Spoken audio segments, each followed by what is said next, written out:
चलते भी नहीं। जब अनिश्चय होगा तो मत चलेगा क्या? नहीं चलेगा, नहीं चलते। तो ब्रह्मा जी तो माता है, माता तो बच्चों के गुनाह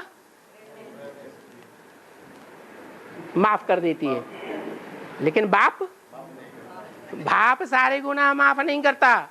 एक बार करेगा, 2 बार करेगा, 4 बार करेगा, अरे जिंदगी भर करता ही रहेगा। उसके ऊपर तो जिम्मेवारी है क्या कि जब तक ऐसा पुरानी दुनिया का विनाश नहीं होगा, जो सूर्यवंशी बच्चे प्रत्यक्ष नहीं होंगे। ऐसे नहीं है कि इन बच्चों में सूर्यवंशी नहीं बैठे हुए हैं, बैठे हैं। उनको बाप की हर बात अच्छी लगती है, कोई बात में उनको क्वेश्चन नहीं पैदा होता, स्वप्न में भी क्वेश्चन नहीं पैदा होता, प्रश्न चित्त कभी बनते ही नहीं है। बाप का एक एक वाक्य सुन करके उनको बड़ी प्रसन्नता होती है। ऐसे भी बच्चे हैं या नहीं हैं? हैं। वो सूर्यवंशी बच्चे हैं। वो सूर्यवंशी बच्चे जो हैं, उनकी प्रत्यक्षता कब तक नहीं हो सकती? जब तक ढेर के ढेर और वंशी जो बैठे हुए हैं बीज रूप आत्माएं, वो सब अनिश्चय बुद्धि न बन जाए। बनेंगे तो 8 भी अनिश्चय बुद्धि नंबरवार, एक को छोड़ के। लेकिन फिर भी पास मार्क्स तो देखा जाता है या नहीं देखा जाता है? तो सूर्यवंशी बनने में जो पास मार्क्स से भी नीचे जाते हैं, उनको अनिश्चय बुद्धि बनना ही बनना है, उनको पूरा टूटना ही टूटना है। यही उनका दंड है। पर जब एक बार दंड मिल जाएगा तो डंडे से क्या होता है? डंडे से भूत भाग जाता है। अभी तो कितने भूत प्रवेश करते हैं, ब्रह्मा कुमार कुमारियां जो भी मरते जाते हैं, सारे ही इनमें प्रवेश करके भूत बन करके उल्टा संकल्प चलाई देते हैं। समझते भी हैं कि हम श्रीमत के बरखिलाफ सोच रहे हैं, श्रीमत के बरखिलाफ करने जा रहे हैं, फिर परवश हैं, रोक नहीं पाते, मजबूर हो जाते।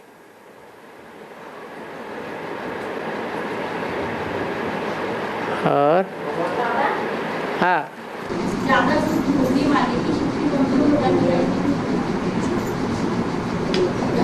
भोगने से माने की शक्ति कम हो जाती है। हाँ, इंद्रियों से सुख भोगने से आत्मिक शक्ति क्षीण होती है, चाहे वो श्रेष्ठ ते श्रेष्ठ इंद्रियां आंखें ही क्यों न हो।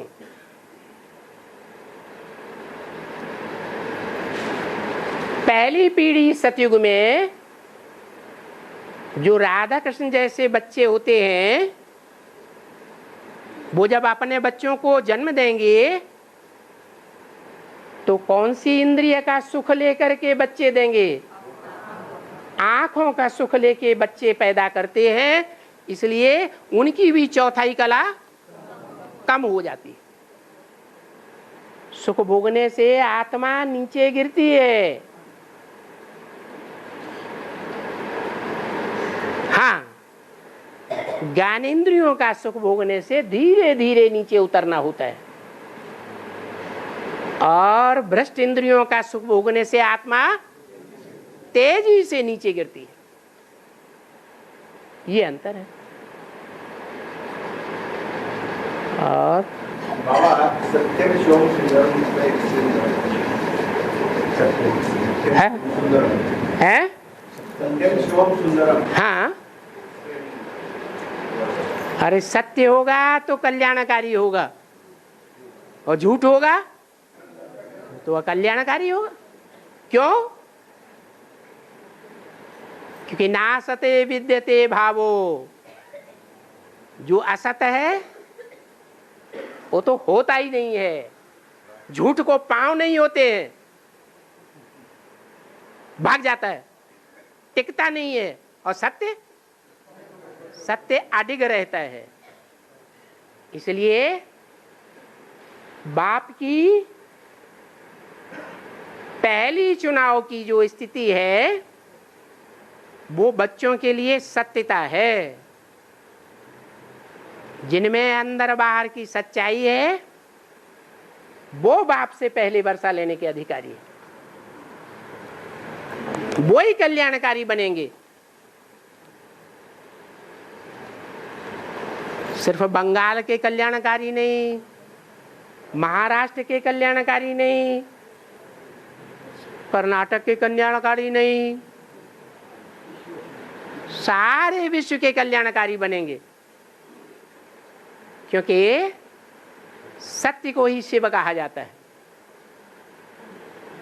सत्यम शिवम, गॉड इज ट्रुथ।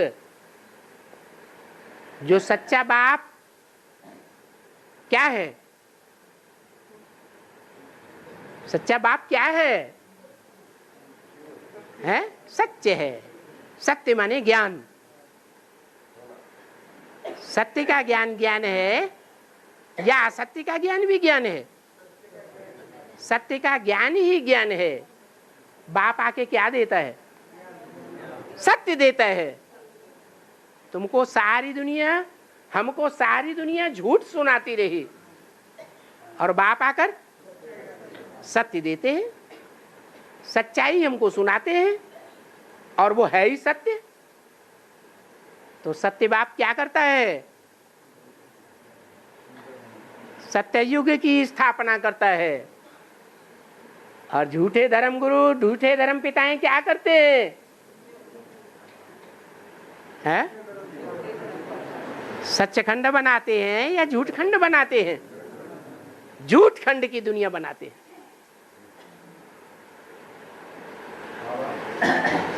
तो वो शिव ही सुंदर है, सत्य ही कल्याणकारी है। असत्य कभी कल्याणकारी नहीं हो सकता। जो कल्याणकारी है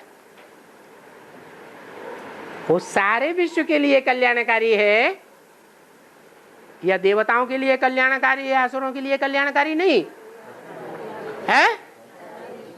सारी दुनिया के लिए कल्याणकारी। वो अपना और पराया नहीं देखता, अच्छा और बुरा नहीं देखता। बुरा है तो उसके लिए भावना अच्छी नहीं होनी चाहिए, बुरा है तो अच्छा बन जाए, ये भावना नहीं होनी चाहिए। अगर ये भावना है तो सत्य है, नहीं तो विष्णु है। विष्णु किसको सपोर्ट करता है? देवताओं को सपोर्ट करता है, असुरों को सपोर्ट नहीं करता है। और ये बात साकार पाठ है बाबा के ऊपर लागू होता है, सभी के ऊपर लागू होगा। नंबर 1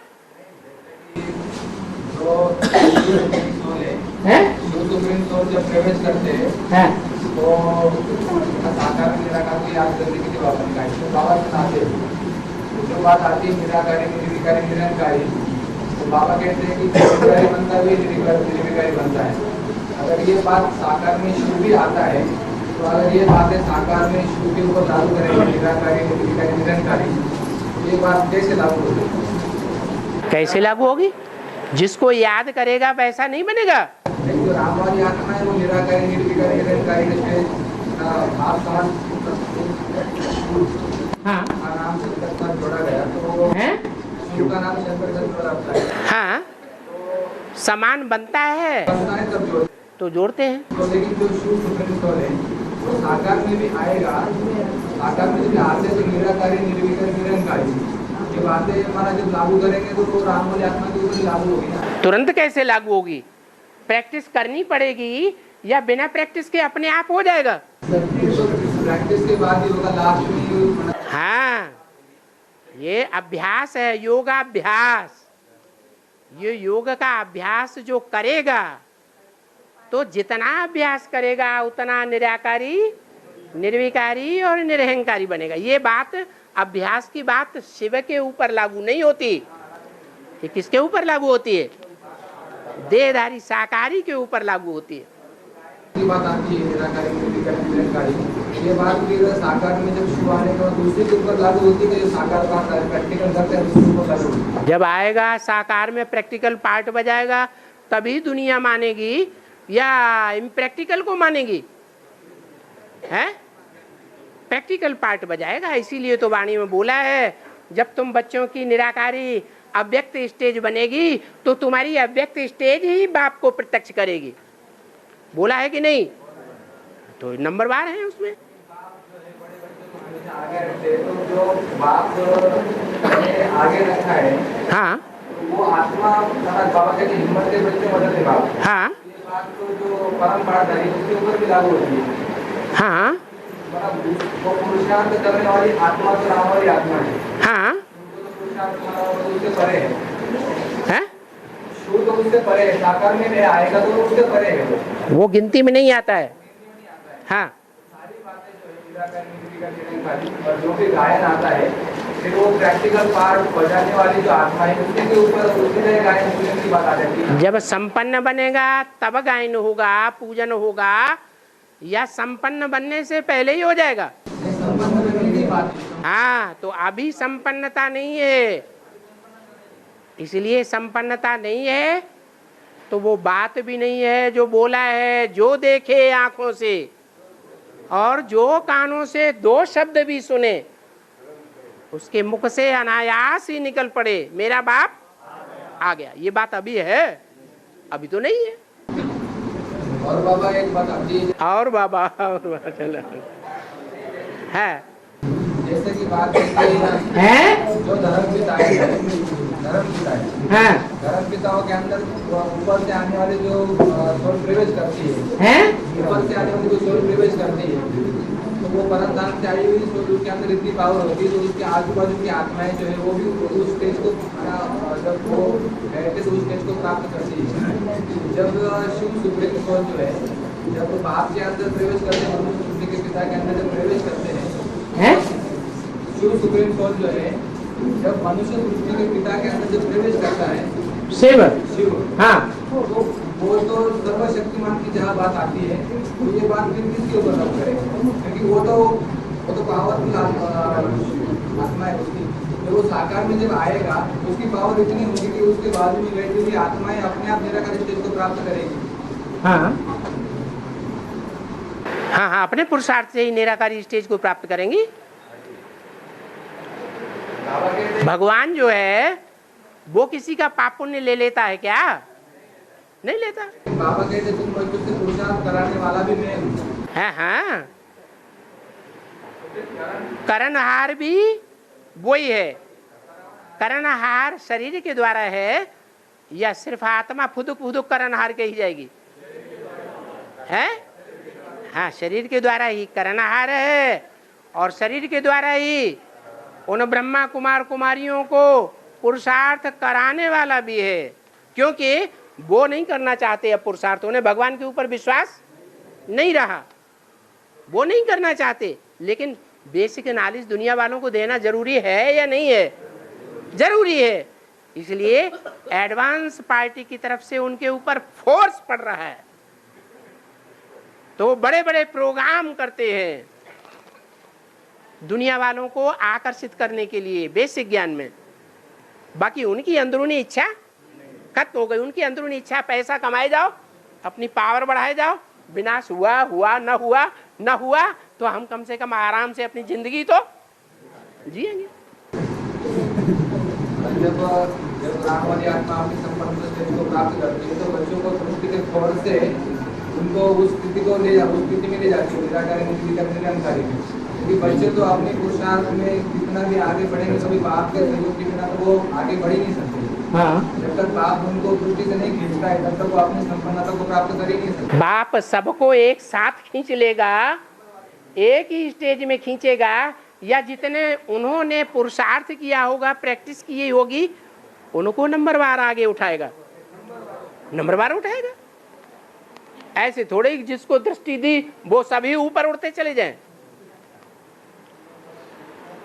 रिसीव करने वाला भी तो अलर्ट होना चाहिए। बहुत से हैं जो सोते रहते हैं, झटक मारते रहते हैं,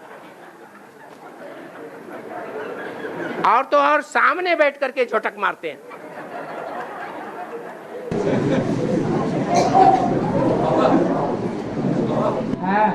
बाबा ने बोला है बदला का तो बदल कर दिखाना है। बाबा ने मुरली में बोला है बदला का तो बदल कर दिखाना है। गिरेरों को जिनको टाइम हो गया वो जा सकते हैं। ये रावण के सिर हैं, ये तो निकलते ही रहेंगे।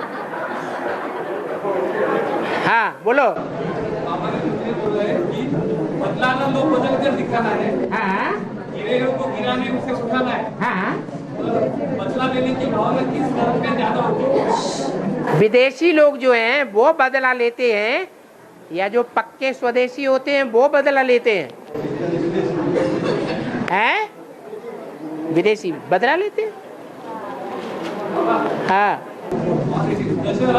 दशहरा मनाते रावण के ऊपर विजय राम की। भारत में एक हरियाणा के एक गांव है, वहाँ राम को नहीं मानते, रावण को मानते। हरियाणा के गांव का नाम क्या है? गांव टीवी में दिखा है गुड़गांव के नजदीक है बाबा। गुड़गांव में? गुड़गांव के नजदीक है ये गांव। गुड़गांव में जो नजदीक गांव से नाम का गांव का नाम क्या है? गुड़गांव जिला है। उस गुड़गांव जिला के अंदर कौन सा गांव है? सुनी सुनाई बातों से भारतवासियों ने दुर्गति पाई है, और पूरी बात पकड़ना चाहिए। फिर वही बात उठाओ मत तब तक जब तक पक्का न कर लो। और खेल क्लास। ओम शांति। बाबा पूना में जल्दी आओ। पूना में जल्दी आए। इतनी पब्लिक आएगी पूना में, सब आए, शाम आएंगे, एक के ऊपर एक बैठ जाएंगे।